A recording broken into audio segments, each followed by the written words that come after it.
Hablar para escucharnos, hablar para entendernos, hablar para hacer circular ideas. Eso estamos haciendo o intentando hacer esta semana. Lo hemos hecho por más de 20 años en este programa, pero es momento para que ese hablar y ese escuchar realmente tengan un resultado y que llegue a donde tiene que llegar. Por eso hoy hacemos el análisis de lo que está pasando en Guatemala, partiendo. Ayer hubo varias noticias interesantes. Una, la presentación del gabinete, el próximo gabinete de gobierno, las declaraciones del presidente Alejandro Yamatei, hablando acerca de, que ha padecido cáncer y que nadie se enteró. Creo que era algo de dominio público, pero por cierto lo negó su vocero. Y por otro lado también el presidente diciendo que le habían somatado la mesa desde afuera para que entregara. Tantas cosas que se pueden conversar con nuestros invitados acá en cabina. Álvaro Pop es analista independiente, Juan Carlos Zapata es director ejecutivo de Fundesa. A ambos feliz 24 y gracias por estar acá. Si nos circunscribimos a la orden alfabético, creo que el licenciado Zapata sabe que siempre va segundo. Esa senda. Solo que se empiece de abajo para arriba en la lista. Así que, licenciado Pop, gracias por estar acá. Empecemos por lo fundamental. Hablamos hace un momento con Peter Lamport. Decía que era diferentísimo hablar ahora que haber hablado en agosto, digamos. Muchos decían, no llegamos hasta acá. Llegamos hasta acá. Ha sido alto el precio, pero al final de cuentas, ¿cómo evalúa usted estar aquí a escasos días, a 4 o 5 días de la transmisión de mando? Buenos días. Muy buenos días, qué gusto volver a verlos y todo lo mejor para este año, y no solo para nosotros, para el país. Yo creo que llegar a este momento nos lleva a redimensionar la incertidumbre, porque me parece que dijimos durante gran parte del 2023 que teníamos incertidumbre desde quién ganaba la segunda vuelta, de cómo iba a ser la transición, de cómo iban a tener éxito unos u otros en términos golpistas, en términos de construcción de gabinete, y estamos llegando, pero hemos ido superando incertidumbres. Creo que estamos ante la madre de todas las incertidumbres, y es cómo le va a ir al nuevo gobierno. Realmente usted no tiene dudas de que toma posición. Ya no tengo, digamos, creo que hay un mínimo de preocupación porque haya alguna posibilidad de no tomar, pero me preocupa mucho a partir incluso de lo que Peter Lamport decía. Me preocupan esos retos, porque acá la disyuntiva es, ¿funciona como bombero o funciona como estadista? Si funciona como bombero, lo van a ahogar todas las necesidades que tiene. El inventario de necesidades que tiene el país es enorme, en términos de pobreza, en términos de participación, en términos de nuevos actores, en términos de movimientos sociales, en términos de cambio climático, en términos de retos económicos. Es decir, la cuestión de los problemas del hoy son muy grandes. Pero están los problemas de siempre, los problemas históricos, en términos de las exclusividades, en términos del diálogo exclusivo de élites, el reto de construcción de nuevas ciudadanías que encabezaron los pueblos indígenas, y que no es la primera vez, que ha sido de alguna manera cíclico, pero cíclicamente también se les ha vuelto a excluir. Toda la cuestión de los acuerdos de paz incluso fue más potente que esto, mucho más potente. Incluso tuvimos el acuerdo de identidad, incluso tuvimos reformas, tuvimos institucionalidad, pero en términos de logros de país se relativizó. Entonces, para mí, lo que está empezando es de muchísima incertidumbre, de muchísima preocupación, de que si como sociedad tenemos la madurez que decía Peter, si tenemos realmente las élites dispuestas a hacer los cambios, porque los cambios tendrán que ser muy lentos, paulatinos, pero tendrán que demostrarse resultados y realmente ser transformadores. Y por el otro lado, si tenemos una sociedad que va a ser lo suficientemente paciente para ver que estos procesos van caminando. En alguna ocasión, tú y yo dijimos, necesitamos una generación de sacrificio. Lo recuerdo. Estamos ante este momento, cuando se exige la presencia de líderes y dirigentes verdaderamente valientes, dispuestos a hacer esa generación de sacrificio. Para ser exacto, lo dijo Álvaro Pop y yo solo lo apunté y se lo recordé. Licenciado Zapata, bienvenido. Quisiera preguntarle lo siguiente, siempre en este contexto. Usted también ve usted ve con ojos de esperanza los próximos 4 años. Lo puede leer en su artículo de ayer. Pero hablemos un poco de cómo estructura usted esa esperanza de los próximos 4 años. Buenos días. Buenos días, Luis Felipe, Álvaro, y a todos los radioescuchas de Emisoras Unidas. Un muy feliz año para todos los radioescuchas.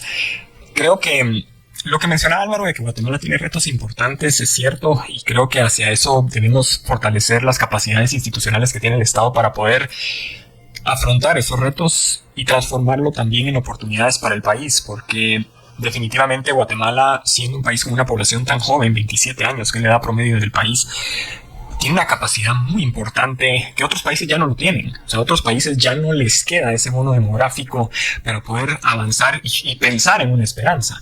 Entonces, creo que hay retos muy importantes en temas de infraestructura, en donde pues ahí hay toda una lógica detrás, desde una agenda de desarrollo urbano hacia una conectividad, movilidad, transporte, logística. Hay temas de capital humano, en donde entran los temas de educación, salud, por supuesto el agua, que también lo mencionaron en la entrevista anterior. Temas de certeza jurídica y seguridad física también, que es muy importante.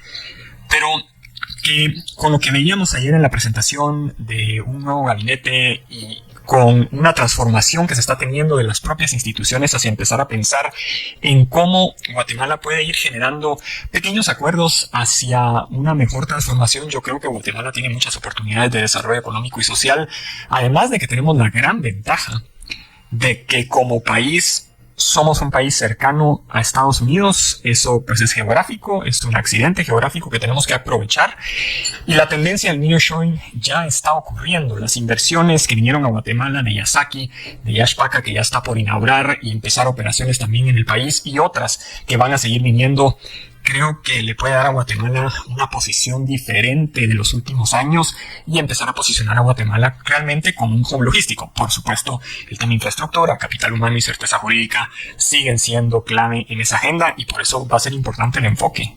Bueno, cuando usted habla de accidentes geográficos, me recuerdo de la primaria. A uno decían, vamos a ver hoy los accidentes geográficos, pero ese accidente realmente se puede aprovechar mucho en el caso de Guatemala.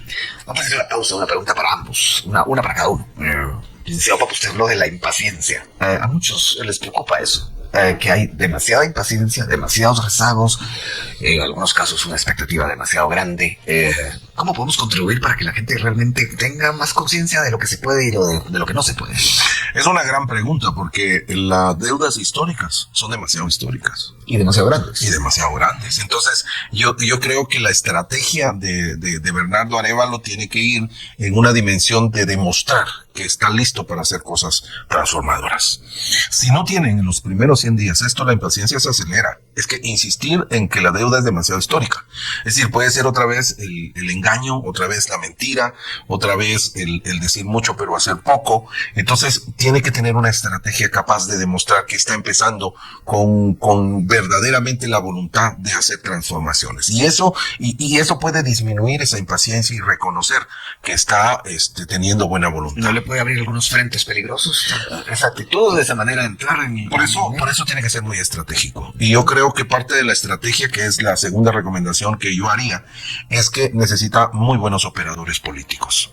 Esos operadores, esos equipos que todos los presidentes que son estadistas tienen de alguna manera en la sombra, que operan, que hacen que la cosa sea posible, que hacen lo que decías, que la política es posible, que las acciones son posibles a partir de la acción política, y que estén dispuestos a dialogar con Dios y con el diablo. Esa capacidad la necesitan los operadores, porque de él se espera otra cosa. De él se espera que sea inmaculado en su ejercicio de acción política, se espera que solo vea un lado de la historia, se espera que solo vea un lado de la esperanza. Hay pequeños detalles. Voy a poner el ejemplo que se estaba poniendo aquí: la infraestructura de carreteras, por ejemplo, la infraestructura eléctrica está toda corrida, especialmente en regiones no indígenas. ¿Cómo la hacemos en la región indígena? ¿Cómo hacemos inversiones en la región indígena si no hay capacidad eléctrica para poner una empresa medianamente grande? No existe esa capacidad ahora. ¿Cómo dialogamos para que eso sí exista? Entonces, cuestiones como todo el tema del hambre, todo el tema de la desnutrición empieza a cambiar. Toda la migración empieza a... Se habla de que hay más de 3 millones de personas en riesgo de seguridad alimentaria en estos casos. Exactamente. Es el departamento con mayor porcentaje de familias sin luz eléctrica. Bueno, antes de ir a la pausa, me voy a aprovechar de un resbalón de voz, le digo yo a estas cosas de Álvaro Papa, pero no es como a la fe, yo creo que ustedes lo saben. ¿Qué tiene que hacer inicialmente el presidente Arévalo para ser un estadista y no una estadística? Creo que es importante pensar en esos primeros 100 días. Los primeros 100 días, coincidentemente, están, digamos, con lo que todo el mundo ha llamado siempre al inicio de todos los gobiernos esa luna de miel antes de la Semana Santa. Y creo que ahí va a ser muy importante la priorización en los temas más visibles para la población. Hay dos que son muy importantes en este momento. Uno es la movilidad y el otro es el tema de salud.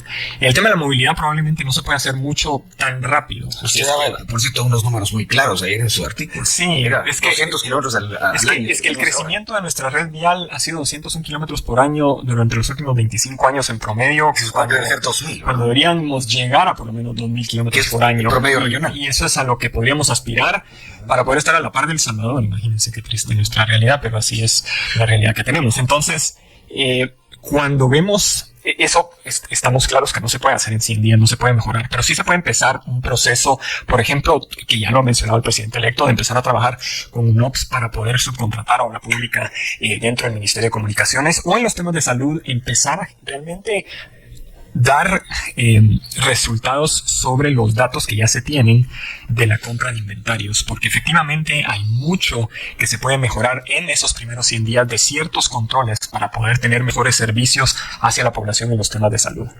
Y por supuesto el tema de educación, que es el otro gran rezago por la pandemia, que creemos que hubo un retraso en toda América Latina, eso lo dicen todos los diferentes expertos a nivel latinoamericano, pero Guatemala, por supuesto, pues por esa falta de conectividad, por esa falta por esa alta ruralidad que tenemos como país, el retraso fue mucho mayor.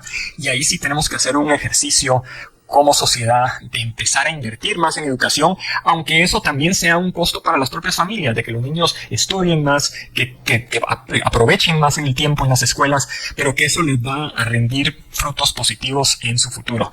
Así es que definitivamente hay poco tiempo, porque 4 años se pasan muy rápido y las expectativas son muy altas. Bueno, no se va a pasar tan rápido el tiempo de la pausa y ya podemos volver.